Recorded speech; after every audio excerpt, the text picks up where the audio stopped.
I am going to tell you what I saw. I have been a Vaethi fleet liaison for 14 months. I have filed 11 incident reports. I have never filed one that began with a human's name before the name of a ranking officer, and I did not expect to begin one that way on the 43rd day of my posting aboard the compact transit frigate Heron's Wake. I am writing this the morning after, while the details are still exact, because I do not want to forget a single word of what she said.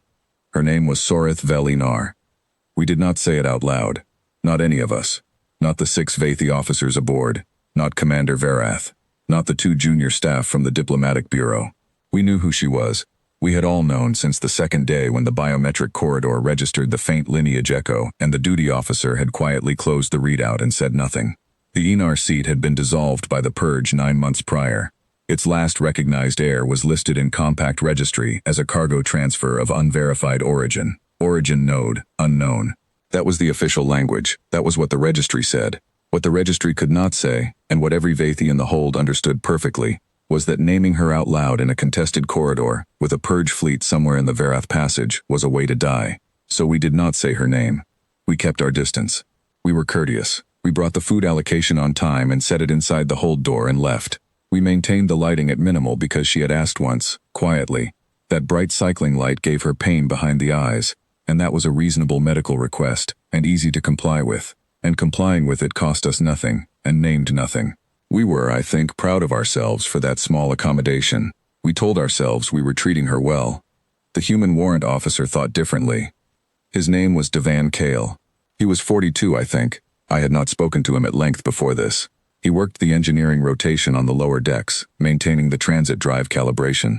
And he was the kind of man who was simply there when you needed a junction sealed, and somewhere else when you did not.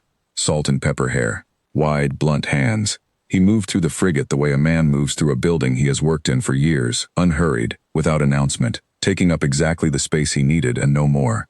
On the first day she was aboard, he had been passing the hold on his way to the port calibration panel. She was sitting against the far wall. He had stopped in the open door and said, "I am recounting this from what he told me later, and from what she confirmed." He had said, "What's your name?" She had looked at him for a long moment. That question had not been asked by anyone on the frigate. She told him. He said, "I'm Devan. You need anything, I'm usually on this corridor between the 3rd and 5th shift." That was the entire exchange on the first day. On the second day, he stopped again. He said, "Soreth, I've got a spare thermal sleeve if the floor's cold." He had, apparently, noticed that she was sitting with her back against the hull, and the hull ran cold at low transit speed. She had accepted the thermal sleeve. He had gone to his calibration panel. On the 3rd day, the purge fleet found us. I was in the forward observation corridor when the proximity alert sounded. 3 short pulses and then silence, which is the compact code for a fleet intercept in contested space, which means stop broadcasting everything and answer when spoken to. I felt the frigate shudder into minimum drift. Commander Verath's voice came over the internal channel, telling all diplomatic personnel to the forward observation corridor. I went. The 6 of us gathered there. The commander, the 2 bureau staff, myself, sub-liaison Aerith, and Petty Officer Norn, and we stood in the blue-gray low light, and we looked at each other, and nobody said the word that was in all of our heads. The Purge Fleet envoy came through on open channel. The voice was flat and precisely modulated. It identified the Heron's Wake by registry number. It stated that the fleet was exercising Compact Article 7 inspection authority for the purposes of locating a person of interest to the Enar Purge mandate. It gave a physical description that was accurate. It asked whether the Heron's Wake was carrying any unverified detainees of Vaethi lineage. Commander Verath looked at the communications panel. He looked at it for a long time. 18 seconds. I counted because I had nothing else to do with my hands. Devan Kale walked into the forward observation corridor from the aft junction. He was carrying a calibration tool in his left hand, which meant he had come directly from the drive panel, which meant he had heard the fleet intercept alert and walked toward it rather than away. He was not in uniform. He was in the gray work coverall with the compact engineering patch on the shoulder. He stood in the doorway and looked at Commander Verath and said, "Has someone told her what's happening?" No one answered. He said, "Soreth should know what's happening." The commander found his voice then and told him, in terms that were not unkind but were very clear, that this was a diplomatic matter, and that engineering warrant officers were not part of the diplomatic chain. Devan looked at him with an expression I cannot easily describe. It was not anger. It was closer to the expression of a man who has set a tool down on a surface and is waiting to see whether it holds. He said, "I know that. I'm asking if someone told her. No one had. He turned and walked back down the corridor toward the hold. The fleet envoy was still waiting. The communications panel was blinking. Commander Vaethi reached for the channel key. She walked in before he pressed it. Soreth Velinar walked into the forward observation corridor of the Heron's Wake on her own feet, with her back straight, and Davin Kale was 2 steps behind her. She had the thermal sleeve draped over one arm. Her close-cropped hair was neat. Her pale green eyes were clear. There was a bruise along her left jaw that the Purge had left her with when they had taken her off the Inar station 9 days before we found her, and she carried it the way she carried everything, as a fact of the present, not a weight. She crossed to the communications panel. Commander Vaethi stepped back without quite meaning to. She pressed the channel key. She said, "This is Soreth Velinar, last recognized heir of the dissolved Inar seat, speaking from aboard the compact transit frigate Heron's Wake in the Vaethi Passage. I am not cargo. I am not an unverified detainee.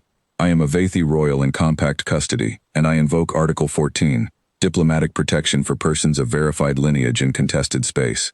You will find my lineage echo logged in this frigate's biometric corridor from 2 days past." The channel was silent. She let it be silent for 4 full seconds.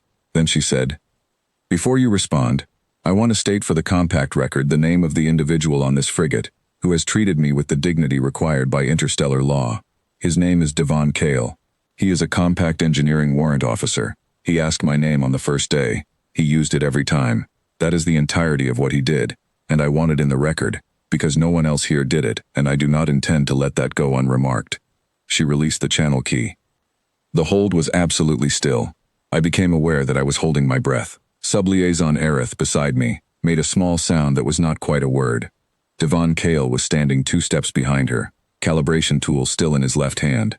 His expression had not changed. He was looking at the communications panel with the same patient, unhurried attention he gave the drive calibration every morning.